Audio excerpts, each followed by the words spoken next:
Here's something no other technology can do. In just minutes, a $10 Arduino Uno, a tiny microcontroller with extremely limited memory and processing power, can learn to recognize objects and make decisions on its own using AltiCore MCU. In this demonstration, that same Arduino will be taught to identify a specific banknote in real time. There's no neural network, no cloud service, no GPU, and no complex software running, just simple light sensors, a few LEDs, and the AltiCore workflow. You'll see the complete process: capturing raw sensor readings, preparing the data, training several models, selecting the best one, and then building and deploying a real machine learning model directly onto this tiny chip. And what's remarkable is that it all happens in minutes, not days. This shows that hardware which could never run AI before, the simplest microcontrollers and sensors, can now perform real, useful intelligence with AltiCore MCU. This is a follow-on video to the demo video came out a couple days ago, showcasing this little sensor platform that we created out of a 2010 Arduino Uno version 1, some printed circuit board, and some optical, actually light measuring devices, a couple of photodiodes here. Basically they're light meters, these three. They tell you how much light they're seeing. We have two infrared reflective sensors. They shine, they have an infrared emitter, and they measure how much that infrared light is bounced back at the sensors. We have some red LEDs, blue LEDs, green LEDs, and using these very simple and primitive sensor tools and some clever application of flashing lights on and off in different sequences, we created a set of features to use then to make a simple classifier. In this case, it was a classifier that would detect currency. Not any currency, but a specific currency. In this case, it was the US dollar versus the other currencies here. And just to show you how that works, if you didn't see the video, here, the lights are being controlled by the Arduino, sensors being read by the Arduino. And as we put some bills down there, this LED here should turn green if the US currency element is put under the sensors. So we'll just go through a couple of these. Actually, let's get these away.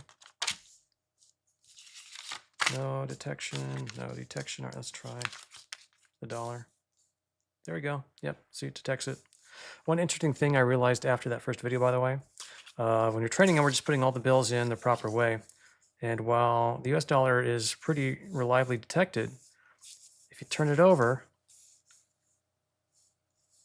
it's a little less sensitive. So it's paying attention to, I guess, the shading patterns and stuff. Didn't realize that before. Anyhow, but so you can see it detects the dollar pretty reliably, pretty well. And so today this video is going to show you basically how to use those tools to do such a thing. Although we're doing a bit different, since we've already shown a dollar detector, let's do a different bill. So we have these, let's see, 1, 2, 3, 4, 5, 6 different currencies. This is 1, this is 6. Let's roll a die to see which one it is. 6. So it's going to be the Bank of England £10. And all these other ones we don't care about. So we're going to need to train some data on this. We're going to need to create a model. And let's get going with that. Let me just quickly, before we actually do that, let's go over to this screen.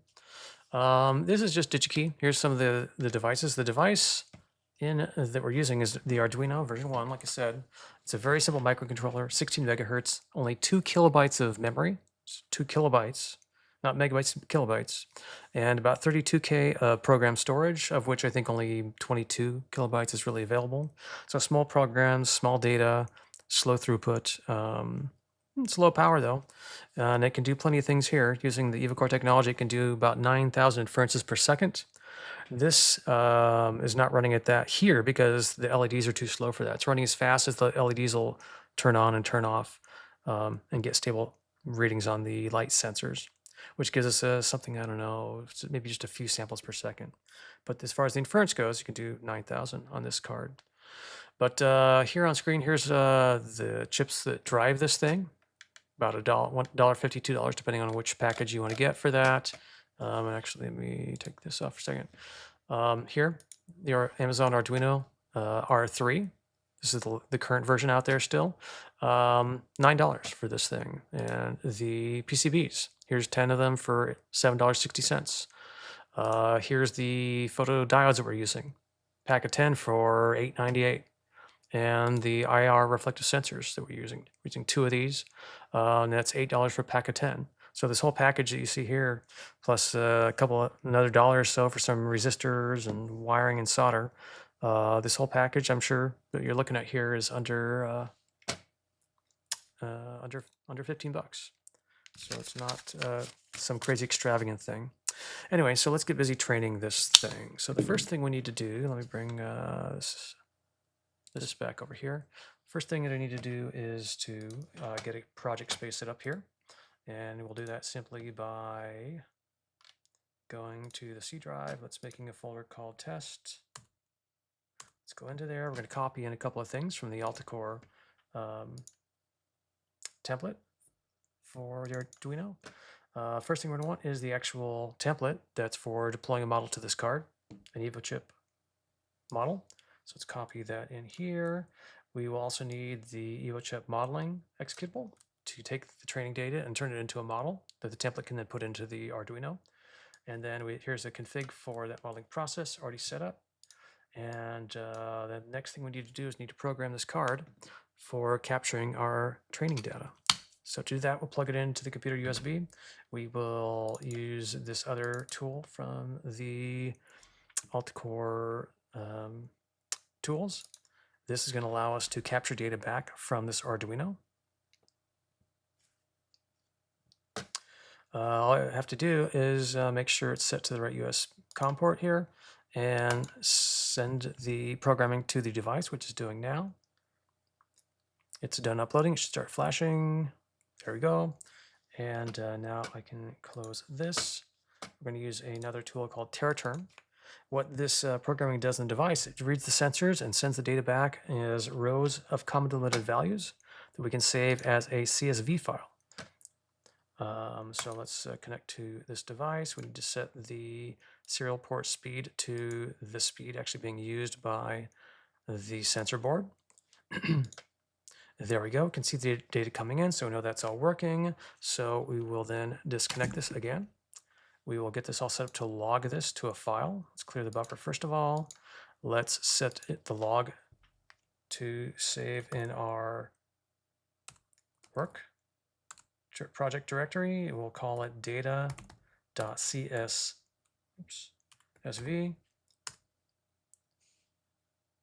Cannot write log file. Temp. Why not? Override.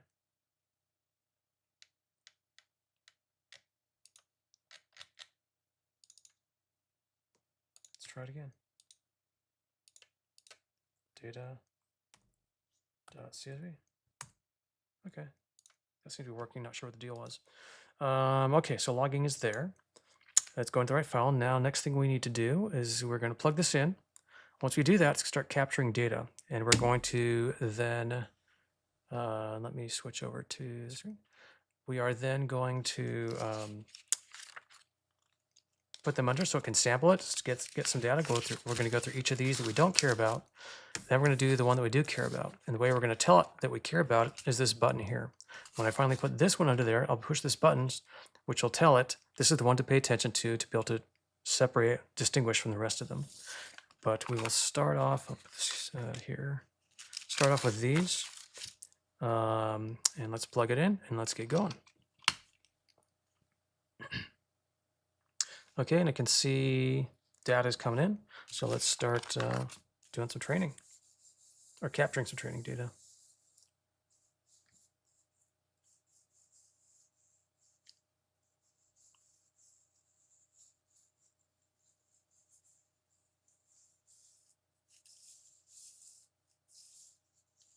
Okay, we're going to try and go relatively quickly. We do need to get some time on this to get decent data, but not too much. But also just keep in mind that we're trying to do this quickly and models may not be the absolute best. Should be pretty good, but we'll see.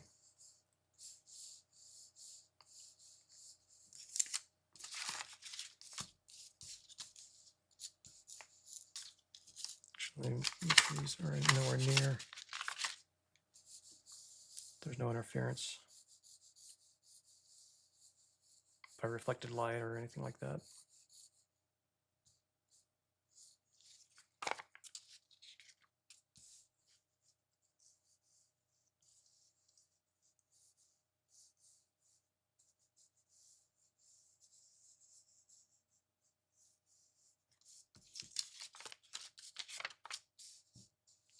Two more of these, and then we will move on to the 10-pound note.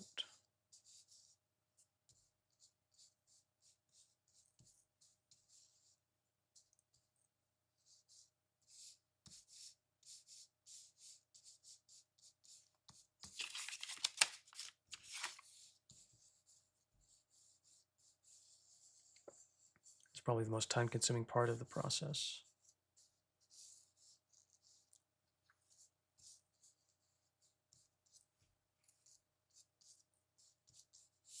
Okay, so now on this one, when I put that in, I'm going to push the button so it knows this is the one that matters. Pushing the button. And we want to give it a good amount of time on this one, since this is the most important one, so it can study it and really get to know it.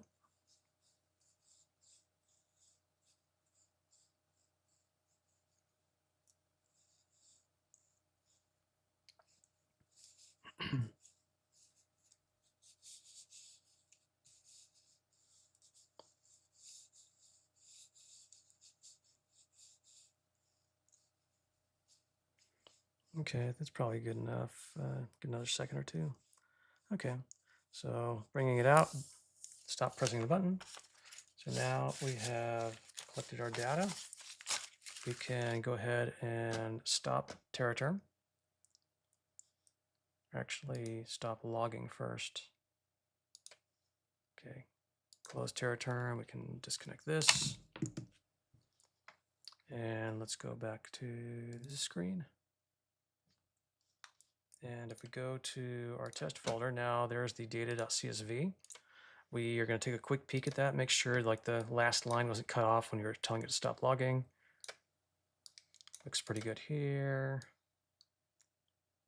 Last line looks complete or empty. Let's get rid of that blank line, save it back.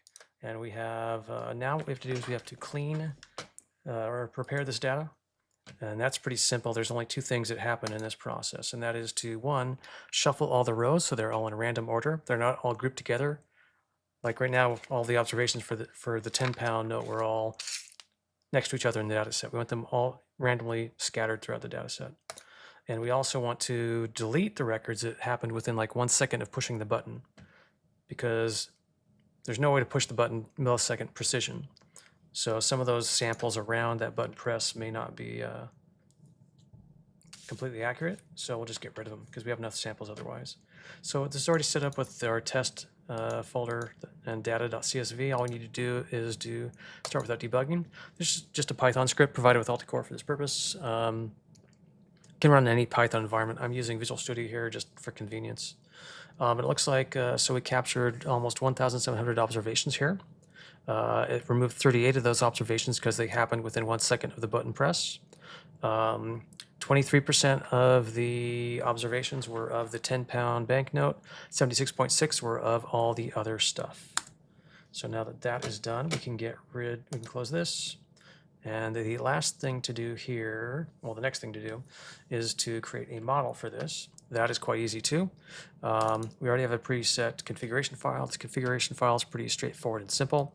Provides a path to this data CSV, which is data.processed, which is, if we look, here it is. It was generated by that Python script we just ran. We need an output directory to put the outputs of the modeling process. So let's put a directory called out right here. These other columns just tell it which, or these other settings tell it what columns in the data set is it allowed to look at when making its model. This stuff just tells it which column says whether that was a 10-pound banknote or not, so it can calculate accuracy at the end. We're going to make 5 models rather than just one, just because it is a stochastic process. It's not the same every time. We should make sure we don't have one bad luck. We want to get a good model for this demo.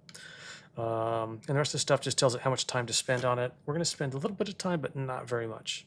We want a good model, but we don't want to have this video go for hours. So anyway, that's all set. So to run this now, all we have to do is get a command prompt, go to the test directory. Let's see what's in here. Okay, there's our thing. So evo chip, there's our tool. Let's tell it the config file. There we go. Let's run it. Okay, so now all these lines that you're seeing are attempts by the modeling engine to improve the model, to get a better, more accurate model. It's going to make 5 of these models. And you can let this run as long as you want. We're just picking, this could be maybe a minute and a half, I'm guessing, runtime on this for the 5 models. This is a pretty slow notebook. It's kind of old notebook. It wasn't a high-end processor even at that time. But it's doing pretty good. We're getting there. Okay, I think this is the 3rd one.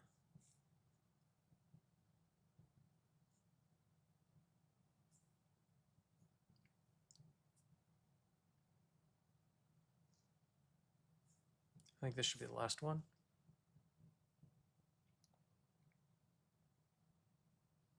Yep, all done. Okay, so we can close this terminal. Let's go into our out folder. And yep, there's 3 files for each model that was generated. So let's go through each of these and pick the best one. If you look at the bottom here in the test set holdout, this one was 90.7% accurate. So let's see if we can, if any others do better. This one is 87. This one is not better. This one is also 80. That is not better. This one is 86. That is not better. And the last one, 89. That's not really better either. So let's go ahead and pick this one. So we need to send that to the card so that we can test it out. So let's go into the Arduino, the AltiCore Arduino Uno template. And as we open this up, you can see this section right here, paste Evo chip AltiCore model definition. The model definition is in several different places, but it's also right here in this file we already had open, so I'll just go and grab it. Here it is. We need this section.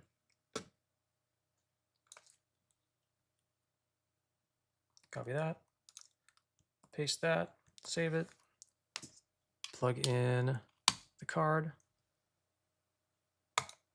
compile it and send it. So right now it's compiling, uploading.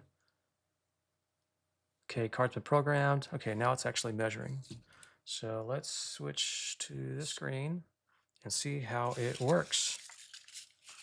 So these should not trigger.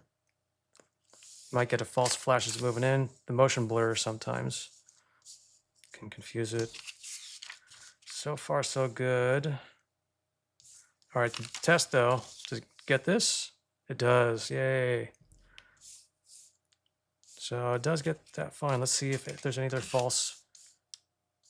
Looks like getting the right spot, you can trick it with this one, but it's not as robust as the other one. You can tell there's one sweet spot. It's probably, there's like this flashing light thing here, flashing or reflective strip. It's probably keying off that, didn't get enough samples to show that this wasn't it. But in general, let's see about these. That's pretty good too. That's good too. Not a bad model. Yeah, so it's like pretty reliable. So there you go. That was just, what, 10, 15 minutes. We spent some time talking about other things, but really could do it in about 10 minutes, what we just went through. But yeah, so that's how it works. And obviously it doesn't have to be just currency. It can be all kinds of different things, images, cards, pictures, you know. This is just one simple sensor platform with some very inexpensive stuff. You get into more industrial and sophisticated stuff, you know, more capable microcontrollers and stuff. There's a lot of really powerful things you can do, and the AltiCore workflow and tools make it really easy to, if you know what you're trying to do, you can help you capture the data, help you model the data, help you deploy it. You don't need to know machine learning. You don't need to know data science. You don't need to know any of that stuff. Just a handful of guidelines on how to construct your data, and the rest is largely automatic by the process. So anyway, hopefully that was helpful and interesting, and thanks. What you just watched wasn't a simulation. A $10 Arduino learned from real data, built a model, and made live decisions. All with the AltiCore MCU workflow and a handful of inexpensive sensors. This is why the demonstration matters. If intelligence can run this efficiently on hardware this small, then almost any device can become smarter, faster, and more capable without adding cost or relying on the cloud. AltiCore MCU makes machine learning practical for the simplest, most widely used microcontrollers in the world. It turns millions of existing products and billions of future ones into devices that can understand and respond on their own. And the entire process takes minutes, not days. This is a glimpse of what becomes possible when intelligence can run anywhere.